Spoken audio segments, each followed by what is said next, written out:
Vamos dar início, então, à nossa atividade da noite. Pediria que todos desligassem os seus microfones. Vamos iniciar fazendo aquela nossa oração, a nossa meditação, junto com Jesus, agradecendo a Ele por todas as oportunidades que nos coloca, nos abençoando, nos iluminando. Vamos, então, cerrar os nossos olhos, fixar a imagem de Jesus em nossas mentes e corações. Ele de braços abertos, nos convidando para um abraço. Vamos bater um papinho, orar e meditar junto com Jesus por alguns minutinhos.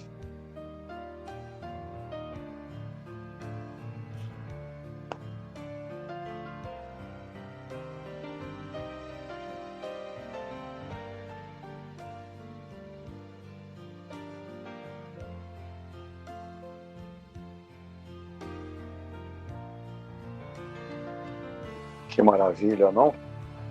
Momento de paz e leveza no nosso coração, não é? Nossa gratidão também a essa equipe maravilhosa de médicos, do Dr. Bezerra de Menezes, médicos que nos assiste, que nos traz o conforto. Nossa gratidão com todo carinho a eles. Muito bom. Nossa liçãozinha de hoje, o estudo que vamos fazer, tem o título de Excessos e Vícios.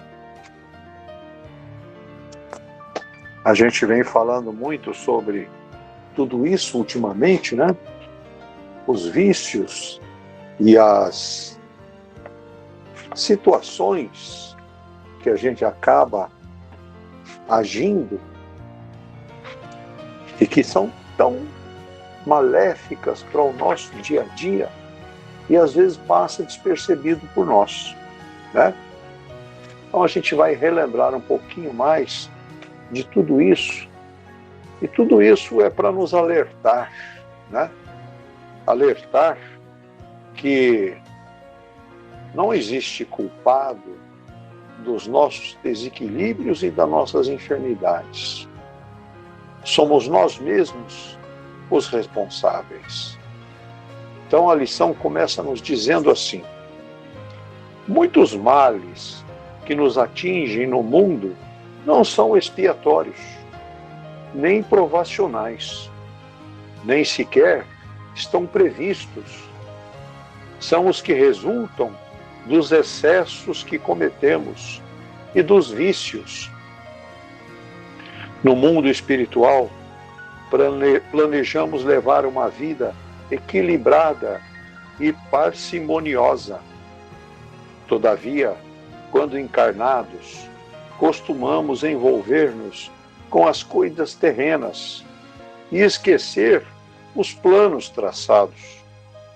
Com frequência, cometemos excessos, cedendo às tendências que trazemos de outras existências e deixando que elas nos governem, muitas vezes com danos para a nossa saúde.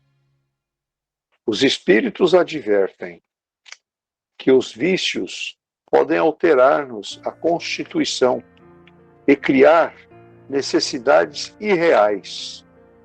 De fato, corremos risco de tornar-nos escravos de determinados vícios. Muitas doenças e enfermidades decorrem da intemperança e dos excessos, como afirma Kardec.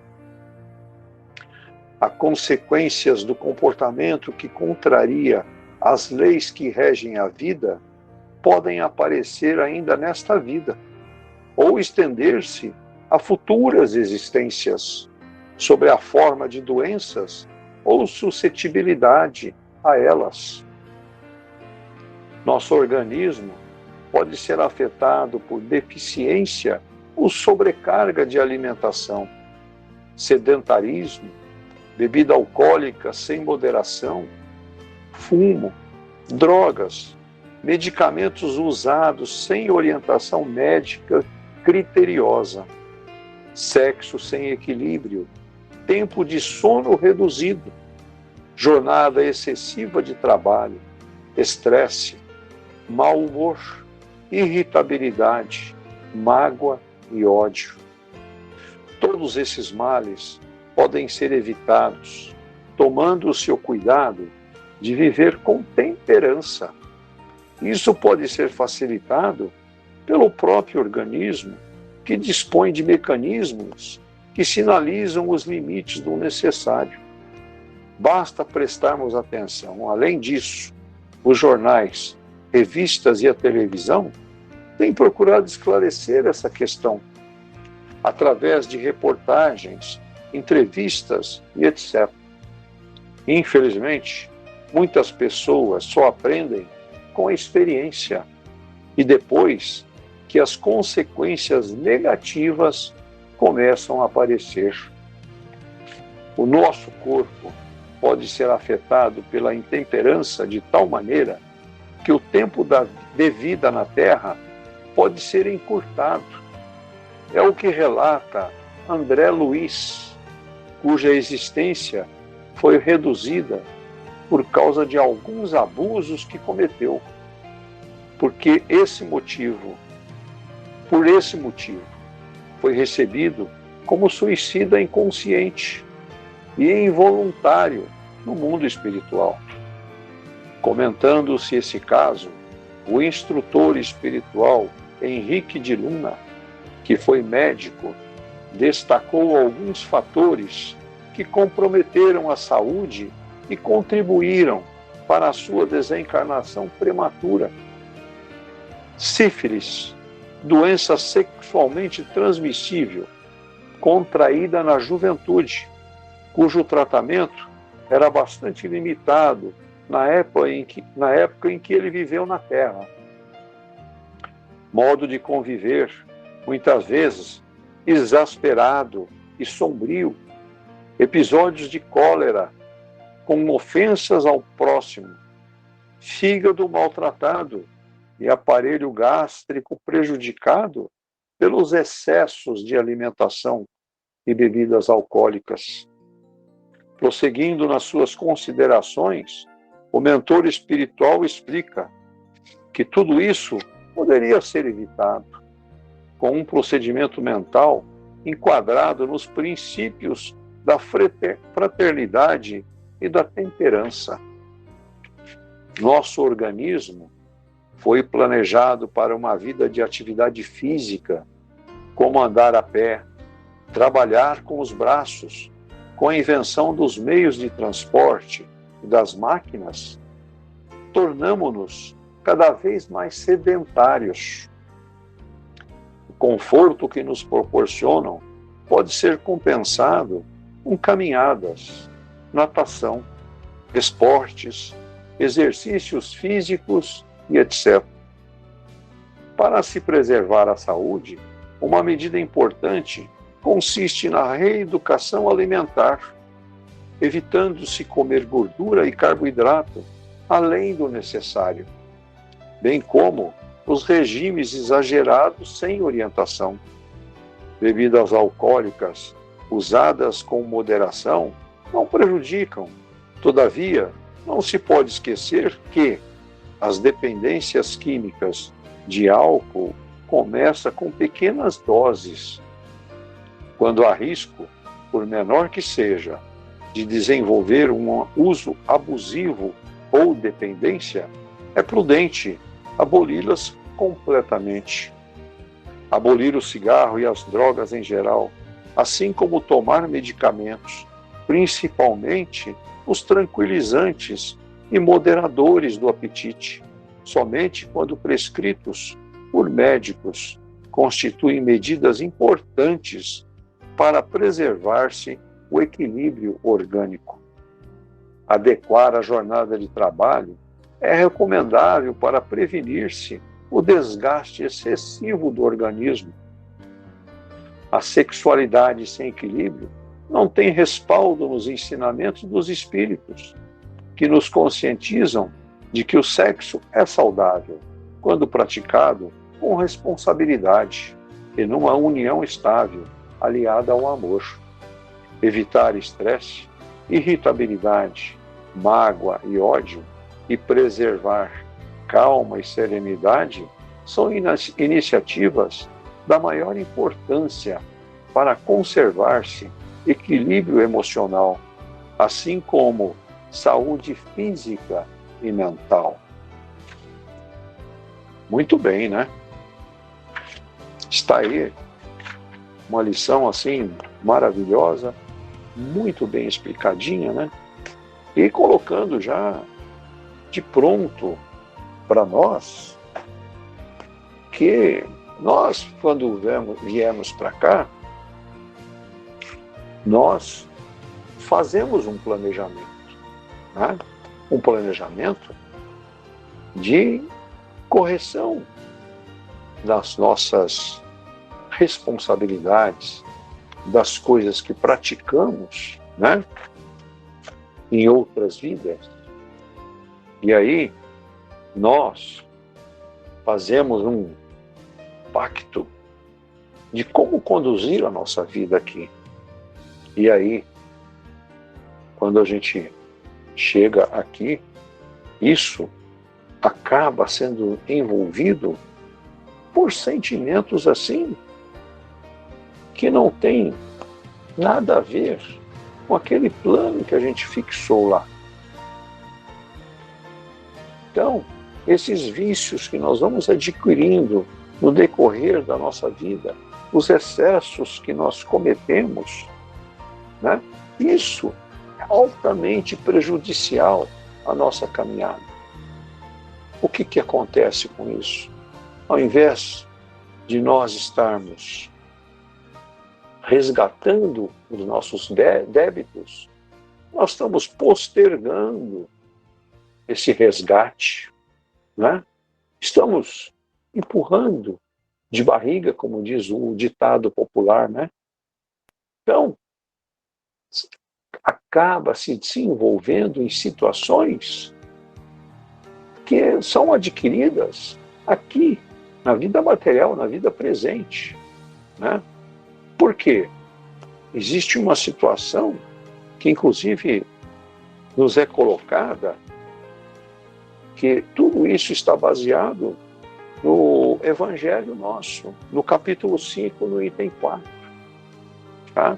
Depois vocês dão uma olhadinha nesse item, no capítulo 5, no item 4, vocês vão ver, existe um grande número de situações que passam por nós e que nós, às vezes, nos descuidamos. Por que acontece isso? Porque nós somos testados a todo momento e a todo instante. Nós temos aqueles débitos a resgatar. E justamente através deles nós somos tentados. Será que ele está preparado? Será que ele está perseverante mesmo no propósito que ele firmou aqui?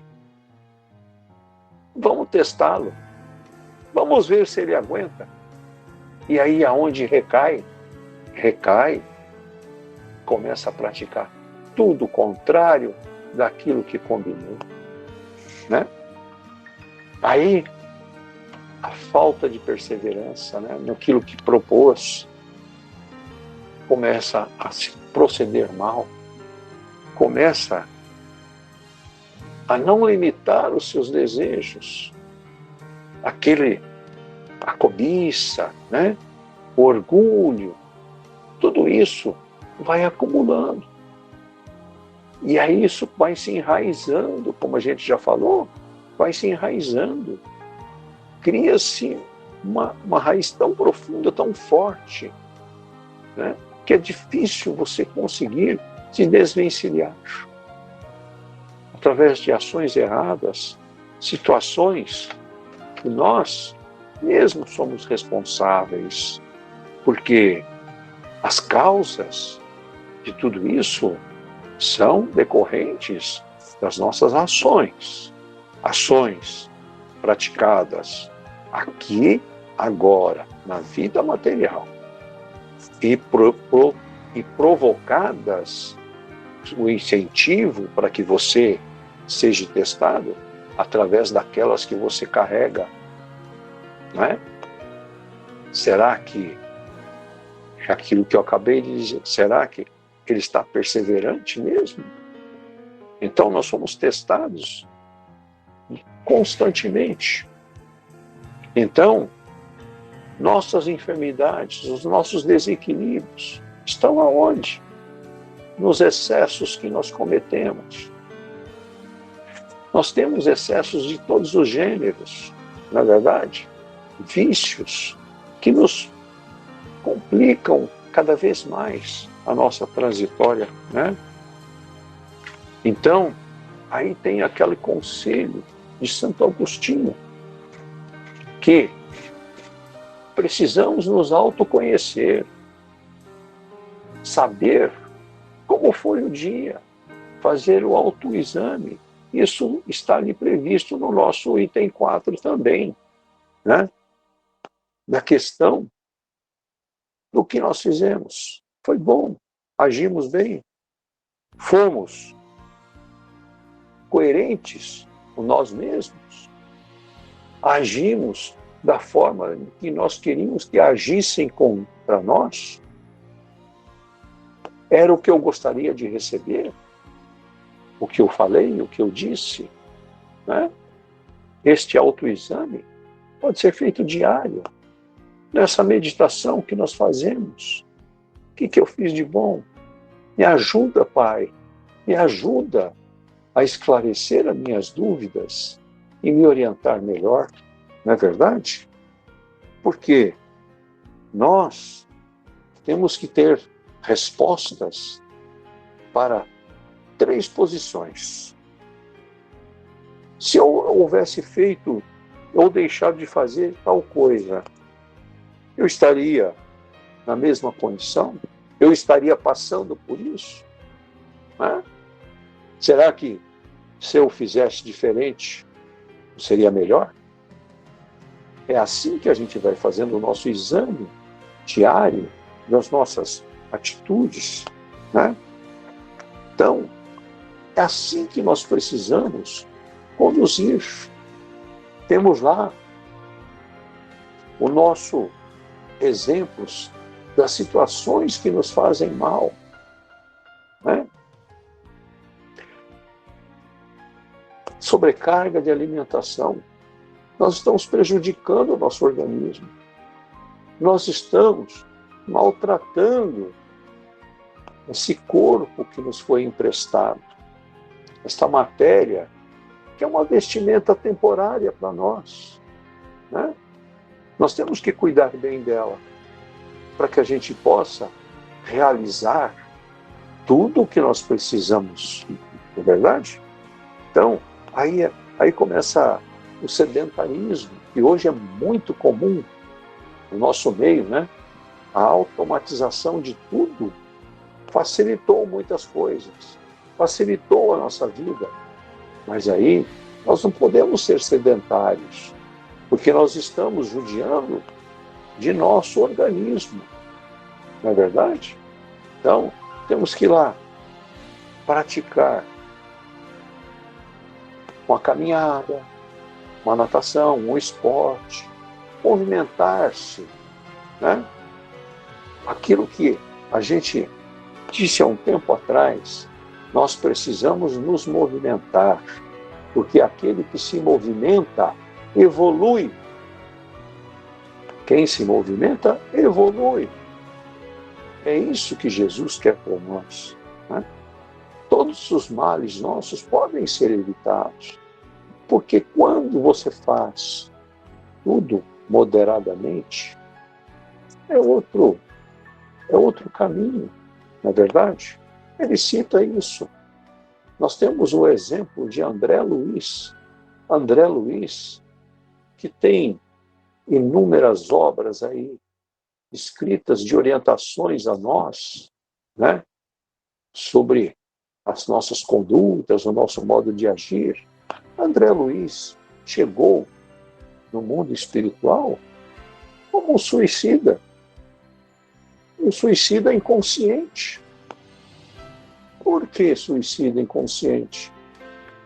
Ele maltratou, ele não cuidou da matéria dele, ele maltratou os irmãos, ele bebeu, ele fumou, ele praticou na juventude o sexo sem medir consequências. Né? Então, ele foi minando a sua passagem na vida terrena. Né? E aí, encurtou a sua caminhada aqui na vida terrena. Partiu antes da hora. Por quê? Foi um suicida inconsciente. Ficou algum tempo lá naquelas zonas de baixa vibração, né? Até que fosse resgatado, até que fosse trazido para o nosso lar. E aí ele já queria praticar aquilo que ele tinha conhecimento, que era a medicina, ser médico, ajudar aqueles irmãos que estavam chegando, né? Desamparados, desorientados, enfermos. Pô, calma, não é assim que você tem que proceder, calma. Aí ele, com o tempo, ele foi entendendo, e aí ele adquiriu a maturidade suficiente para trilhar um caminho de recuperação, né? E para nós hoje, André Luiz, um grande exemplo de vida maravilhosa que fez, né? Com seus resgates, com seus caminhos que ele colocou, né? Então, é isso que nós precisamos estar atentos. Como nós estamos nos tratando? O nosso autoconhecimento, nós estamos exercendo bem? Estamos substituindo a parte automatizada que nós temos na nossa vida por a prática de uma caminhada, de um esporte, de uma natação, para que a gente possa estar saudável, né? Isso tudo é muito importante para que a gente precise estar em atividade, né? E aí, não devemos recriminar ou dizer que é falta de sorte as enfermidades que nos aparecem, os desequilíbrios. Não temos que fazer esse tipo de acusação. Temos sim fazer o nosso autoexame e encontrar resposta para aquela experiência que nós estamos vivendo. A experiência que nos ensina, né? Porque eu sempre digo aqui, a doença não é o mal. A doença é um aviso de que algo está errado. E nós precisamos corrigir alguma coisa. E quem tem que descobrir isso? Nós mesmos. Ninguém vai nos alertar, né? Os ensinamentos Jesus nos coloca e nós temos que entender e decifrar, né? Porque se nós negligenciarmos na matéria, nós teremos uma vida espiritual mais complicada, né? Por quê? Porque se negligencia na matéria, nós estamos postergando o débito na nossa cadernetinha. Nós estamos aumentando esse débito e teremos que voltar inúmeras vezes mais para que isso seja resolvido, né? Temos que lembrar que hoje, com o processo de transição que está iniciado do mundo de expiações e provas para um mundo regenerado, não vai caber maldade aqui não, daqui 50, 60 anos, não vai caber maldade aqui não, e nem desafeto. Vai ser um mundo que vai viver no amor. no entendimento, na paz entre todos, né? Então, procuremos evitar o estresse, a irritação, né? Mágoa, ódio. Isso não nos leva a nada. Nós temos que ser serenos e pacíficos, né? Precisamos procurar o nosso equilíbrio emocional. Fazemos isso como? Autoconhecer-se, né? Opa, peraí, estou saindo fora do trilho. Assim não é o correto. Temos que ter este sinal, esta lâmpada amarela que acende e nos alerta. Opa, peraí, não é assim que eu devo proceder. Não é verdade? Então, assim teremos saúde física e saúde mental para que possamos trilhar um caminho de paz e de felicidade. Muito bem. Gostaria de escutar vocês agora. Gostaria da opinião de cada um, do que vocês acham. Complementem com alguma coisa a mais. Doutor Guimarães, Oi, dona Sueli. o senhor já falou tudo. O autor explica muito bem.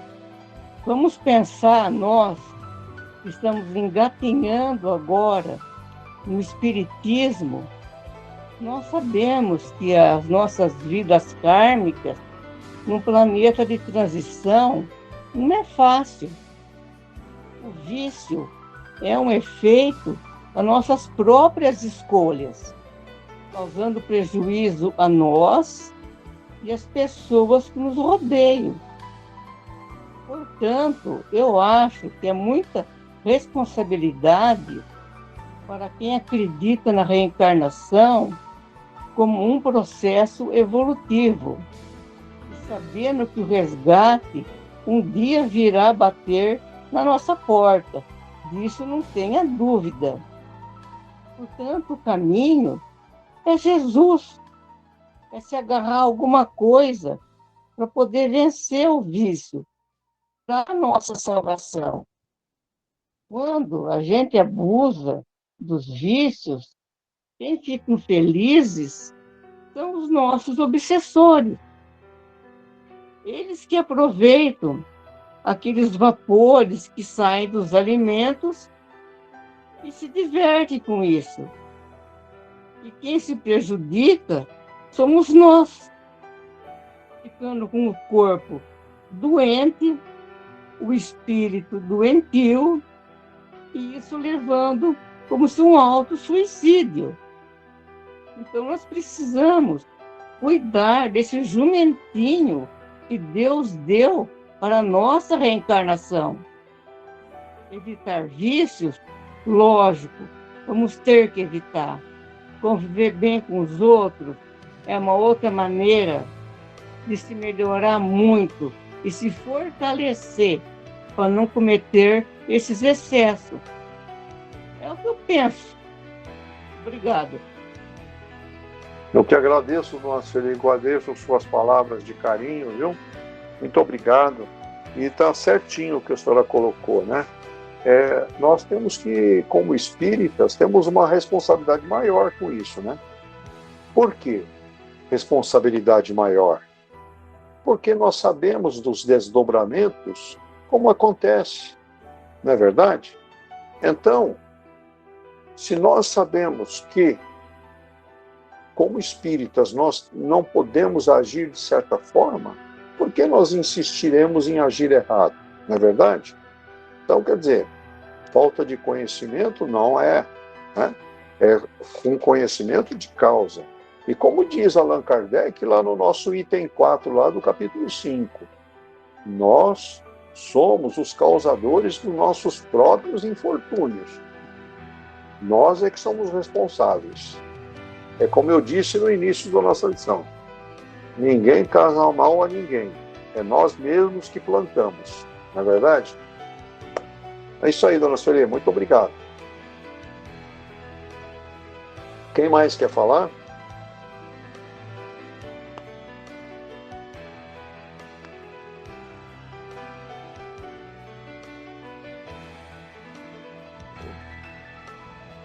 Gostaria de colocar assim, alguma coisa aí, assim, né, senhor Banquete? Ô, Vitória, pois não, pode falar. Ali, assim, por exemplo, né? O que acontece aí nessa parte, eu vejo da seguinte maneira.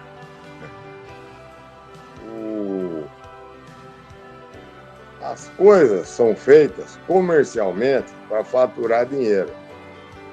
Então, as empresas multinacionais, altíssima inteligência artificial, tudo já avançado, eles vão trabalhando na cabeça das pessoas de um jeito que a pessoa entra, muitas vezes não é que ela entra porque ela fraquejou, ela entra na inocência. Quando ela vê, ela está amarrada, né? Isso tanto na comida, quanto na bebida, quanto em tudo, né? Que nem, por exemplo, foi dito um trecho hoje aí, né?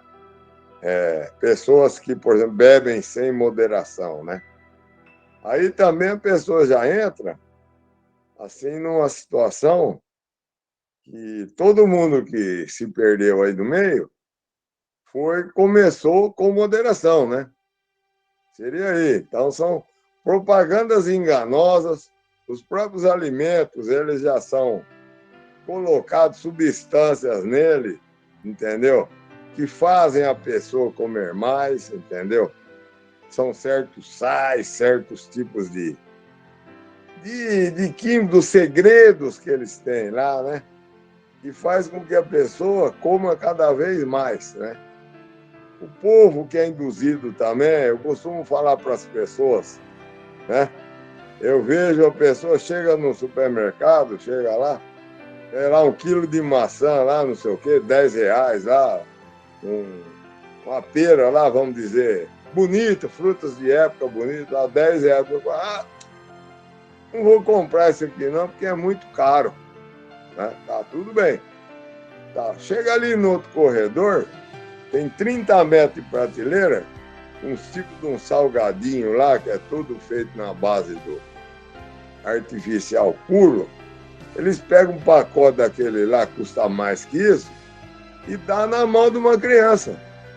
A criança pega aquilo ali, se afunda ali e dá sossego para a mãe, né?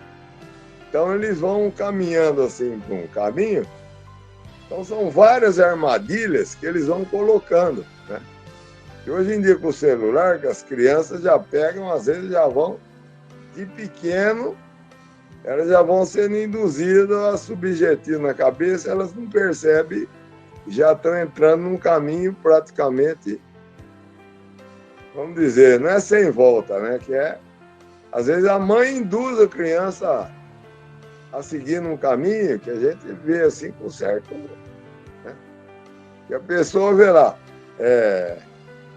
cerveja, né? Beba com moderação, tá? Aí, tá, vamos beber com moderação. Isso aí, para mim, no meu ver, representa a mesma coisa que a pessoa chegar lá na farmácia, tomar, vamos dizer, a pessoa precisa tomar um calmante, alguma coisa, ela vai lá, toma o calmante, né? E tá escrito, né? Tome o calmante, mas não durma. Quer dizer, não tem como. Se o negócio é justamente para você tirar as amarras, perder a timidez, essa coisa toda, como é que você vai moderar se o efeito da substância é totalmente o contrário, né? Então eu vejo assim como uma coisa assim que a gente vai pegando experiência, a gente vai enxergando. Muitas vezes assim não é porque a pessoa também é muito fraca de cabeça, que ela vai naquela achando que é assim mesmo, que tá todo mundo tal, na hora que ela vê, ela entra num caminho que se torna meio difícil, né? Então seria isso aí, né? A gente tem que orientar, né, as pessoas assim que a gente puder, que é difícil escutar também, né? Eu falo esse caso das frutas, ó, vocês vão lá, compram fruta da época, come é melhor do que ficar comendo essas coisas aí, entendeu? E não sei o quê. Ah, mas isso aí é caro, não vou comprar não sei o quê, é muito caro, não sei o quê. Né? As pessoas também não dão ouvido, né? Seria isso aí mesmo, assim, né? Que tem que se cercar, como eles induzem a gente, assim. É um apelo muito apelativo, assim, que a pessoa às vezes vai sem perceber, ela é arrastada por meio da correnteza, né? Então seria isso aí, né? Então, eu queria que alguém completasse isso, pai. O senhor poderia falar aí, o Dankmar, aí, Isso mesmo. É isso mesmo, Vitório. Mas olha, só me lembrei de um exemplo aqui, de uma coisa que acontece até nos dias de hoje, sabe? E isso eu entendo que é pelo sentimento de ganância do ser humano, né? O famoso golpe do bilhete premiado, né? Isso acontece até nos dias de hoje ainda. Pessoas são envolvidas nessas situações do bilhete premiado e pessoas que caem no golpe. Aí tem um outro lado também, né? Isso, inclusive, essa situação está no item 4. Se tiverem a oportunidade de ler o capítulo 5 aí do Evangelho, no item 4 fala de pais infelizes, né? São aqueles pais que fizeram a criação dos filhos, sim, sabe, sem repreensão, dando tudo o que queria, sabe, sem regra, sem rédea, né?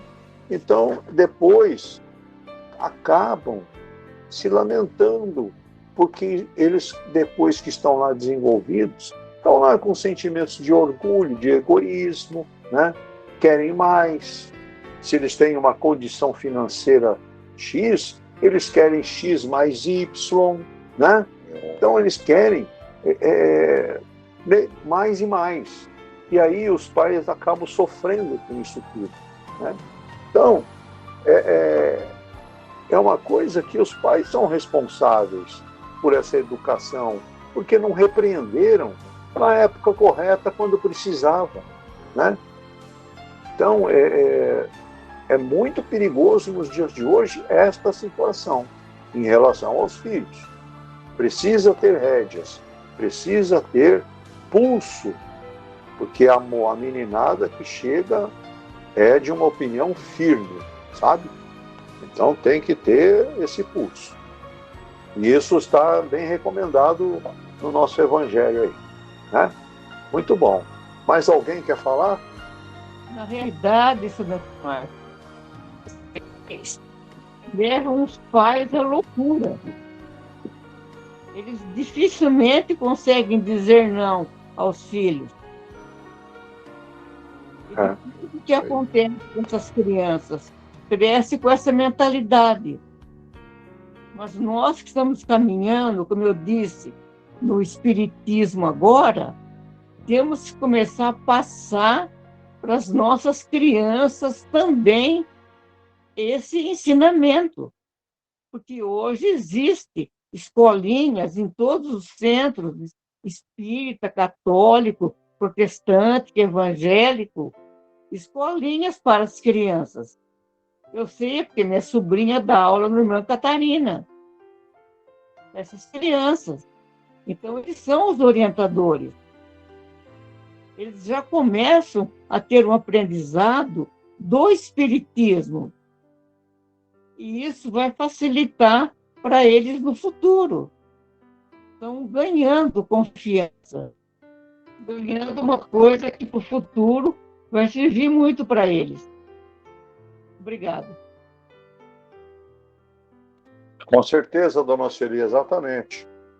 É assim que se torce o pepino, né? É verdade. Tem que ser lá de baixo, esse trabalho da evangelização infantil, né? Para que a gente construa um mundo melhor, né? Mais alguém quer falar? Muito bem. Vamos então passar as nossas vibrações da noite. Vamos pedir por nossos irmãos que atravessam dificuldades, enfermos, que precisam do nosso carinho, do nosso amor e de toda a energia e fortalecimento que a espiritualidade possa fornecer e estabelecer a nossos irmãos. Nossos irmãos que estão aí com os nomes postados no nosso grupo, que precisam do carinho, do nosso amor, da nossa oração e ajuda para que sejam fortalecidos. Vamos então pedir por eles todos, que Jesus os abençoe, que Jesus os ilumine e que Jesus os fortaleça para que tenham uma saúde material e saúde espiritual plena, né? Que sejam abençoados e iluminados. E assim, Jesus, queremos te pedir para que nós agradecemos pela grande oportunidade que nos colocou nessa noite, esta grande ensinamento, onde cometemos excessos, onde adquirimos vícios que não são bons na nossa caminhada. A sua orientação na noite de hoje, Pai, foi maravilhosa, nos ensinou como devemos combater isso tudo, através da nossa perseverança, da nossa fé e da nossa vontade de ser melhores, de vontade de evoluir. Assim agora, Pai, te peço permissão para que um dos nossos componentes da equipe possa fazer a nossa prece de encerramento, de agradecimento. Gostaria de pedir se tem alguém que gostaria de fazer a prece de Cáritas. Eu faço, Dankmar. E, por favor, Rosa, fique à vontade. Prece de Cáritas. Deus nosso Pai, que sois todo poder e bondade, dai a força àquele que passa pela provação, dai a luz àquele que procura a verdade. Ponde no coração do homem a compaixão e a caridade. Deus, dai ao viajor a estrela guia, ao aflito a consolação, ao doente o repouso. Pai, dai ao culpado o arrependimento, ao espírito a verdade, à criança o guia, ao órfão o Pai. Senhor, que a vossa bondade se estenda sobre tudo que criastes. Piedade, Senhor, para aqueles que vós não conhecem, esperança para aqueles que sofrem. Que a vossa bondade permita aos Espíritos Consoladores derramarem por toda a parte a paz, a esperança e a fé. Deus, um raio, uma faísca do vosso amor pode abrasar a terra. Deixar-nos beber na fonte dessa bondade fecunda e infinita, e todas as lágrimas secarão, todas as dores se acalmar-se-ão. Um só coração, um só pensamento subirá até vós, como um grito de reconhecimento e de amor. Como Moisés sobre a montanha, nós vos esperamos com os braços abertos. Ó beleza, ó bondade, ó perfeição, e queremos de alguma sorte merecer a vossa misericórdia. Deus, dá-nos a força de ajudar o progresso a fim de subirmos até vós. Dai-nos a caridade pura, dai-nos a fé e a razão, dai-nos a simplicidade que fará de vossa alma um espelho onde se refletirá a vossa santa e divina imagem. Ó Santíssimo e amado Mestre Jesus, permita que essa oração sirva como um bálsamo consolador a todos aqueles que sofrem, a todos que estão enfermos, que foram colocados o nome no livro, e que todos possam receber as nossas orações e os nossos bons pensamentos. Aqueles que foram colocados o nome no grupo, pedindo oração, que mentalize Jesus na cura moral e na cura espiritual, para que eles possam ser curados. Assim, Pai, só temos a agradecer. ao Dr. Bezerra de Menezes, a todos os médicos trabalhadores da casa, toda a equipe, a todos que participaram desse estudo. Que assim seja. Muito obrigada, Deus. Muito obrigada, Jesus. Muito bom, muito obrigado, Rosa. Que a luz divina esteja junto de nós. Uma boa noite a todos.